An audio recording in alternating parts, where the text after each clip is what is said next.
नेता राहुल गांधी को बीते शुक्रवार बड़ा झटका लगा है। लोकसभा सचिवालय ने राहुल गांधी की संसद की सदस्यता को रद्द कर दिया है। दरअसल सूरत कोर्ट ने मानहानि मामले में गुरुवार को राहुल गांधी को दोषी करार देते हुए 2 वर्ष की सजा सुनाई थी। राहुल गांधी केरल के वायनाड से सांसद थे। बता दें कि राहुल गांधी ने कर्नाटक के कोलार में 13 अप्रैल 2019 को चुनावी रैली में कहा था, नीरव मोदी, ललित मोदी, नरेंद्र मोदी का सरनेम कॉमन क्यों है? सभी चोरों का सरनेम मोदी क्यों होता है? राहुल के इस बयान को लेकर बीजेपी विधायक और पूर्व मंत्री पुर्णेश मोदी ने उनके खिलाफ धारा मानहानि का केस दर्ज कराया था। अपनी शिकायत में बीजेपी विधायक ने आरोप लगाया था कि राहुल ने पूरे मोदी समुदाय को यह कहकर बदनाम किया कि सभी चोरों का सरनेम मोदी क्यों होता है। वारिस पंजाब देश संगठन का प्रमुख और अलगाववादी खालिस्तान समर्थक अमृतपाल सिंह अभी तक फरार चल रहा है। बीते 18 मार्च को पंजाब पुलिस ने जब उसका पीछा किया था तो उसने अपनी मर्सिडीज छोड़कर ब्रेजा कार में सवार होकर जालंधर के नंगल अंबिया गुरुद्वारा साहिब पहुंचा और अपनी पारंपरिक सिख वस्त्रों को बदलकर नॉर्मल कपड़ों में अपने 3 अन्य साथियों के साथ बाइक पर फरार हो गया था। यह खुलासा पंजाब पुलिस के आईजी हेडक्वार्टर सुखचैन सिंह गिल ने 22 मार्च को किया। वहीं अमृतपाल केस में पंजाब पुलिस अब तक 154 गिरफ्तारियां कर चुकी है। इतना ही नहीं, 22 मार्च को पंजाब सरकार को पंजाब हरियाणा हाईकोर्ट ने तगड़ी फटकार लगाई। हाईकोर्ट ने पंजाब सरकार से कहा कि पंजाब सरकार के पास 80,000 पुलिसकर्मी हैं। अमृतपाल अब तक गिरफ्तार क्यों नहीं हुआ? अमृतपाल का हाथ न आना पंजाब सरकार की खुफिया नाकामी है। तो वहीं पंजाब के आसपास के राज्यों से लेकर भारत से लगती पाकिस्तान सीमा पर अलर्ट जारी किया गया है। दिल्ली हाईकोर्ट के न्यायाधीश जस्टिस दिनेश कुमार शर्मा की अध्यक्षता वाले यूएपीए ट्रिब्यूनल ने 22 मार्च को केंद्र सरकार द्वारा पॉपुलर फ्रंट ऑफ इंडिया यानी पीएफआई और उससे जुड़े संगठनों पर लगाए गए प्रतिबंधों को बरकरार रखा है और उस पर 5 वर्ष का प्रतिबंध लगाने के लिए केंद्र सरकार के फैसले पर मोहर लगाई है। बता दें कि 28 सितंबर 2022 को गृह मंत्रालय ने पीएफआई और उसके सहयोगी संगठनों या मोर्चों को गैर कानूनी गतिविधियां अधिनियम के तहत शक्तियों के प्रयोग में 5 वर्ष की अवधि के लिए तत्काल प्रभाव से गैर कानूनी संघ घोषित किया था। देश में गैर कानूनी गतिविधि अधिनियम के तहत 23 आतंकियों की पहचान की गई है। दरअसल केंद्रीय गृह राज्य मंत्री नित्यानंद राय ने बीते मंगलवार संसद के बजट सत्र के दौरान लोकसभा में यह जानकारी दी और कहा कि इन आतंकियों की पहचान वर्ष 2022 से लेकर अब तक इस अधिनियम के तहत की गई है और उनके नाम गैर कानूनी गतिविधि अधिनियम की 4थी अनुसूची में जोड़े गए हैं। इसके अलावा नित्यानंद राय ने कहा कि छत्तीसगढ़ में नक्सली हिंसा में 2018 से 28 फरवरी 2023 तक कुल 175 सुरक्षा बल के जवान शहीद हुए। वहीं राज्य में 328 नक्सली भी मारे गए और 345 नागरिकों की जान गई है। केंद्र सरकार द्वारा शुरू की गई नमामि गंगे कार्यक्रम के तहत फरवरी 2023 तक 35,414 करोड़ रुपए की अनुमानित लागत से 424 परियोजनाएं शुरू की गई हैं।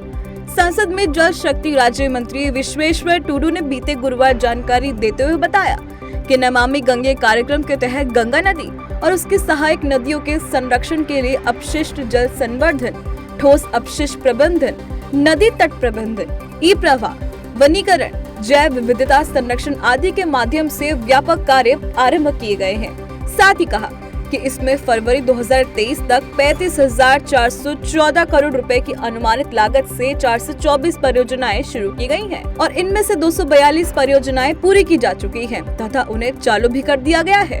कुल 132 परियोजनाएं प्रगति पर है और 49 परियोजनाएं निविदा के विभिन्न चरणों में है। भारत ने संयुक्त राष्ट्र में एक बार फिर पाकिस्तान को जमकर लताड़ लगाई है।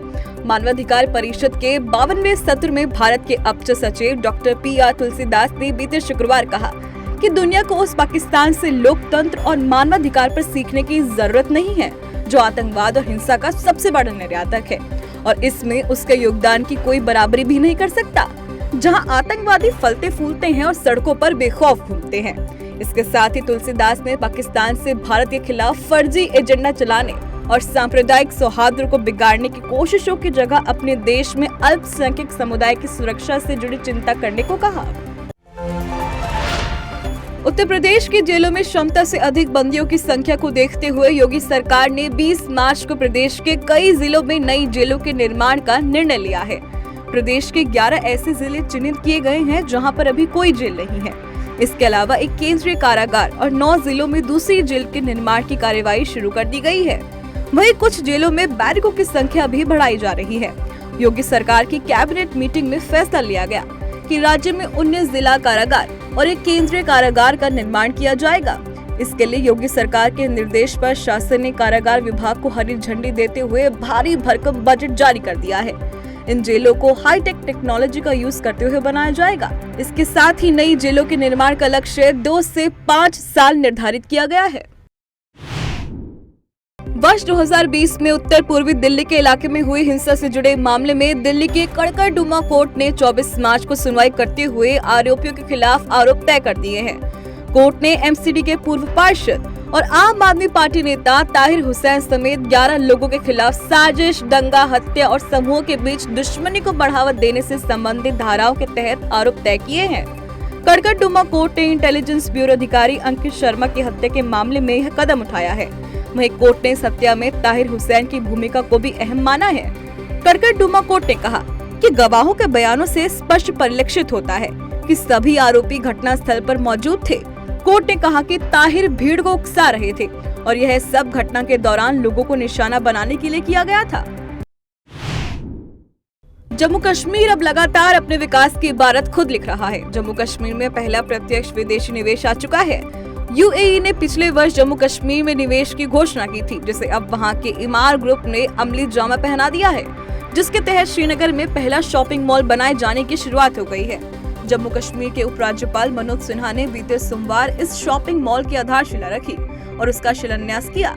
इस शॉपिंग मॉल को बनाने में 250 करोड़ की लागत आ रही है, जिसमें 500 से अधिक दुकानें और शोरूम खुलेंगे। इस मॉल प्रोजेक्ट को 10 लाख वर्ग स्क्वायर फुट एरिया में वर्ष 2026 तक बनाने का लक्ष्य रखा गया है। इससे लगभग 13,500 लोगों को रोजगार भी मिलेगा।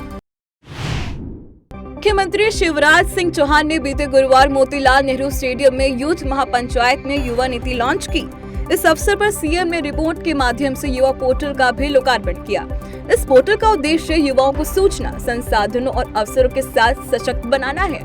मुख्यमंत्री ने इस अवसर पर युवाओं के लिए कई घोषणाएं की। कार्यक्रम में सीएम ने यंग अचीवर्स को सम्मानित भी किया। इस मौके पर सीएम शिवराज सिंह चौहान ने कहा कि मध्य प्रदेश में जितने भी बेरोजगार बेटे बेटी हैं, 12वीं के बाद व इसके अलावा भी जिन्हें लगता है कुछ तो सहारा मिल जाए, उनके लिए मैं मुख्यमंत्री युवा कौशल कमाई योजना की घोषणा करता हूं। सीएम ने कहा कि हमने तय किया है कि अलग अलग उद्योग में, सर्विस सेक्टर में, चार्टर्ड अकाउंटेंट, ट्रेड इंडस्ट्री, तकनीकी सेक्टर में हम युवाओं को ट्रेनिंग दिलाने का काम करेंगे। देश के सूक्ष्म, लघु और मध्यम उद्योग यानी एमएसएमई का विस्तार तेजी से हो रहा है। वित्त मंत्रालय की बीते बुधवार आई मासिक रिपोर्ट के आंकड़ों के अनुसार पिछले 1 वर्ष में सूक्ष्म से लघु की श्रेणी में आने वाली यूनिट की संख्या में 100% से अधिक की बढ़ोतरी दर्ज की गई है। वहीं छोटी इकाई से मध्यम इकाई की श्रेणी में छलांग लगाने वाली यूनिट की संख्या में भी पिछले 1 वर्ष में 75% की वृद्धि रही है। आंकड़ों के अनुसार वित्त वर्ष 2021 से 22 में स्मॉल सी मीडियम बनने वाली यूनिट की संख्या 3,699 थी, जो चालू वित्त वर्ष में 6 मार्च तक 6,474 तक पहुंच गई है। मुख्य रूप से महाराष्ट्र, गुजरात, दिल्ली, तमिलनाडु व कर्नाटक स्थित स्मॉल यूनिटों में मीडियम श्रेणी में छलांग लगाई है। हरियाणा के पानीपत के धागे ने पूरे विश्व में अपनी धाक जमाई है। रंगीन धागा बनाने में पानीपत अब इटली को पीछे छोड़कर दुनिया में नंबर 1 बन गया है। यहाँ 135 उद्योगों में प्रतिदिन 35 लाख किलोग्राम धागे का उत्पादन किया जा रहा है, जबकि इटली 20 लाख किलोग्राम उत्पादन के साथ दूसरे स्थान पर है। उत्तर भारत रॉयटर्स स्पिनर्स एसोसिएशन की बीते सोमवार को आई रिपोर्ट के अनुसार उद्यमी पानी का इस्तेमाल किए बिना जर्मनी में बनी अत्याधुनिक मशीनों से उत्पादन कर रहे हैं। इससे हर रोज करोड़ों लीटर पानी बच रहा है। एसोसिएशन के प्रधान प्रीतम सचदेवा ने बताया कि हर रोज 35 लाख किलोग्राम धागे का उत्पादन हो रहा है, जो विश्व में सबसे ज्यादा है। भारत पर्याप्त कच्चे माल और एक बड़े कार्यबल के साथ वैश्विक रेडीमेड गारमेंट्स बाजार में अपना एक आधिपत्य जमाने को तैयार है। रेटिंग एजेंसी कैरेज ने बीते शुक्रवार अपनी रिपोर्ट में कहा कि भारतीय रेडीमेड कपड़ों का निर्यात 2027 तक 30 बिलियन अमेरिकी डॉलर के स्तर को पार करने की उम्मीद है। विश्व निर्यात में भारत की 5% की हिस्सेदारी है। फाइबर से फैब्रिक तक सूती कपड़ा मूल्य श्रृंखला में भारत की उपस्थिति बेहतर है। बता दें कि केंद्र सरकार द्वारा दिए गए 5F फॉर्मूला से भारत में कपड़ा क्षेत्र को 2 गुना करने और निर्यात को 3 गुना करने में मदद करेगा। 2 वर्ष पहले तक टेक्सटाइल सेक्टर का निर्यात $33 बिलियन तक था, जिसे अब 2030 तक $100 अरब तक करने का लक्ष्य रखा गया है। उत्तर प्रदेश के रायबरेली के हॉकी स्टेडियम को बीते मंगलवार भारतीय टीम की स्टार हॉकी खिलाड़ी रानी रामपाल के नाम पर रखा गया है। वह यह उपलब्धि पाने वाली भारत की पहली महिला खिलाड़ी बन गई है। MCF रायबरेली ने हॉकी स्टेडियम का नाम बदलकर रानी गर्ल्स हॉकी टर्फ कर दिया है। वहीं रानी ने अपने सोशल मीडिया हैंडल पर इस स्टेडियम से जुड़ी कुछ तस्वीरें साझा की है।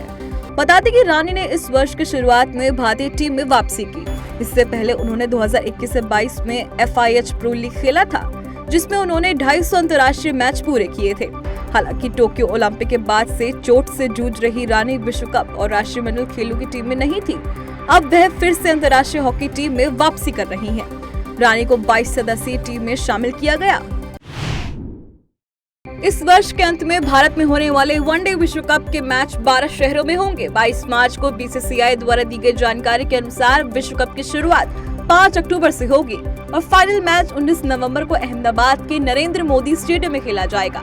अहमदाबाद के अलावा बेंगलुरु, चेन्नई, दिल्ली, धर्मशाला, गुवाहाटी, हैदराबाद, कोलकाता, लखनऊ, इंदौर, राजकोट और मुंबई में इस वैश्विक टूर्नामेंट के मैच कराए जाएंगे। 46 दिनों तक चलने वाले विश्व कप में कुल 48 मैच होंगे, जिसमें 3 नॉकआउट मैच शामिल हैं। OTT पर इन दिनों काफी अश्लील कंटेंट की बाढ़ आई हुई है। इसे देखते हुए अब केंद्र सरकार ने मोर्चा संभाल लिया है।